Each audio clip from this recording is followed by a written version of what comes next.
¿Qué percepción tienes de la actuación que ha tenido el gobierno chileno con respecto a la migración venezolana?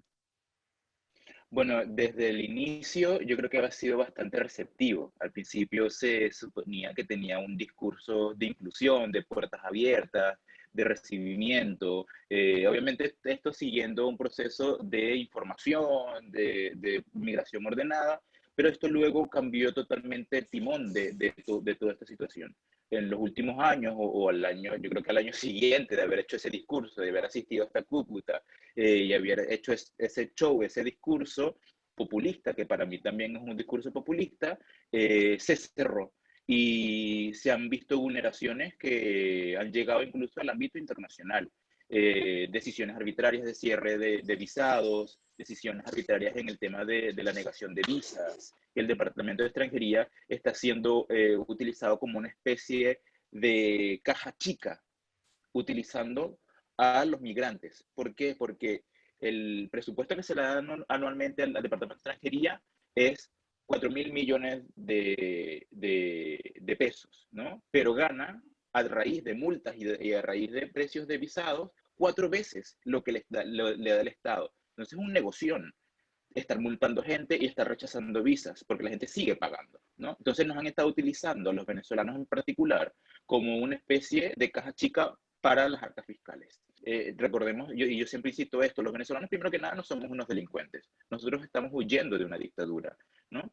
Y por ende, y creo que las filas en distintos consulados del mundo, de Venezuela principalmente, demuestran que nosotros hemos querido salir de manera legal.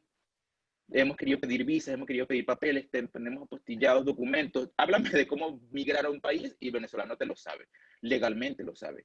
Y el aumento de pobreza en Chile, por ejemplo, impactó muchísimo a la población migrante.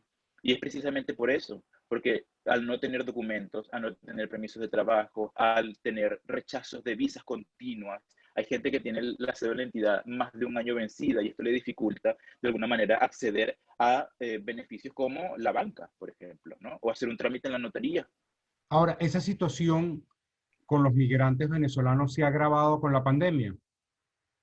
Se ha agravado con la pandemia porque además, yo creo que como todo el mundo, ¿no? Las instituciones públicas no han estado trabajando de la misma manera, entonces se crea más retardo procesal, se crean más complicaciones respecto a los plazos regulares de poder acceder a una visa o un permiso de trabajo.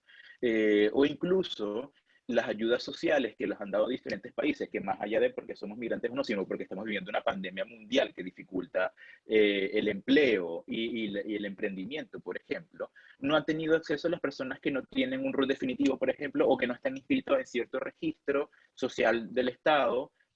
¿Hay un estimado de cuántos venezolanos existen ahorita en Chile y podría decirse si ya superaron, tradicionalmente Chile tuvo mucha migración peruana, ya hoy día la venezolana pudiera haber pasado la peruana?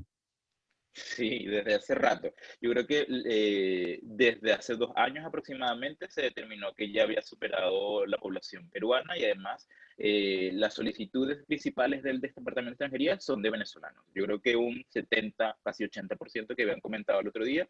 Y además habían determinado, que igual yo creo que la cifra se queda corta, que había más de 500.000 venezolanos. Yo creo que deben haber 800.000, una cosa así, por allí, ¿no? No creo que todavía hayan pasado el millón, pero yo creo que va por allí, por 800.000, 900.000, una cosa así, porque tú te das cuenta en la calle y te das cuenta a raíz de que los conocidos te comentan y que te llegan casos de gente, oye, mira, ingresé por espacio irregular, ingresé ayer, ingresé antier, y tú dices así como que, oye, ¿y cómo esta gente está entrando si están las fronteras cerradas? Precisamente por este proceso de trochas, proceso de coyotes.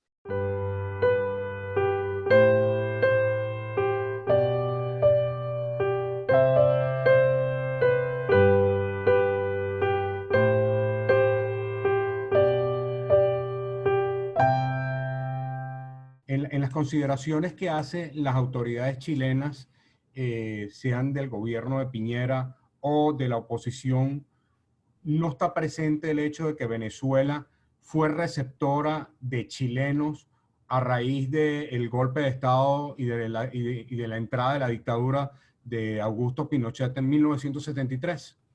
Yo creo que todos los países en la región reconoce que Venezuela sí fue un país receptor de migrantes, sobre todo en situaciones de crisis o de situaciones de persecuciones políticas.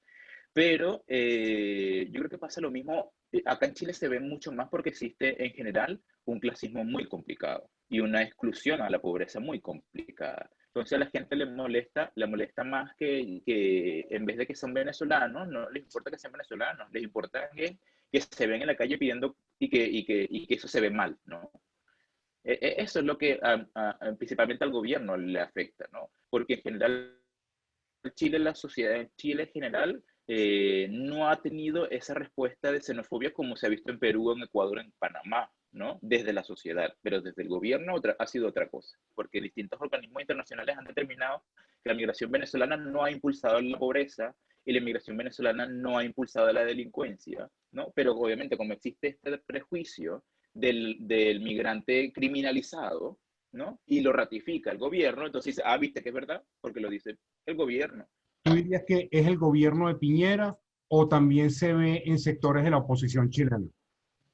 Directamente viene desde el Estado, desde el gobierno principalmente de Piñera, y yo creo que es para visibilizarse como que está, entre comillas, ordenando la casa, ¿no? Pero la casa, mira, está vuelto un desastre realmente, en materia social, ¿no? ¿Qué es migración diversa?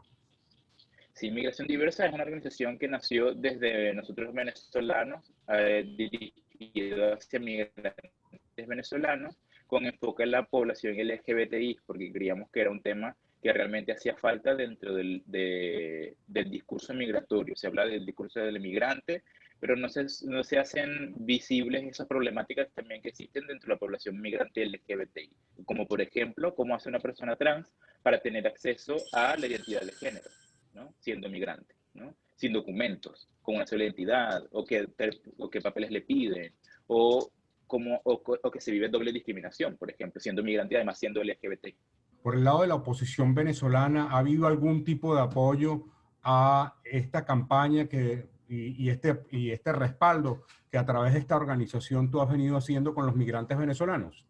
Nosotros le hemos estado intentando exigir a Carlos Millán, como representante del gobierno interino, de que se pronuncie contra las expulsiones masivas y que son realmente arbitrarias e ilegales, pero no lo hacen porque existe, en cierto modo, una consideración diplomática de que, bueno, no se meten en la política interna y que existe un convenio de Viena, cuando yo le dije a Carlos Millán que realmente el convenio de Viena no se aplica para el gobierno interino, a pesar de que lo reconozca acá el gobierno de Chile al gobierno interino, pero acá actualmente, diplomáticamente, quien se reconoce es el régimen, porque el gobierno chileno, a pesar de que reconoce el gobierno interino, no ha dejado de reconocer diplomáticamente al gobierno venezolano y no les ha declarado como persona no grata. Entonces, no le aplica el convenio de Viena al gobierno interino, es decir, que el gobierno interino puede expresar su rechazo, sus preocupaciones o instar al gobierno chileno a que detenga o que revise ese proceso de expulsión o ese proceso de regularización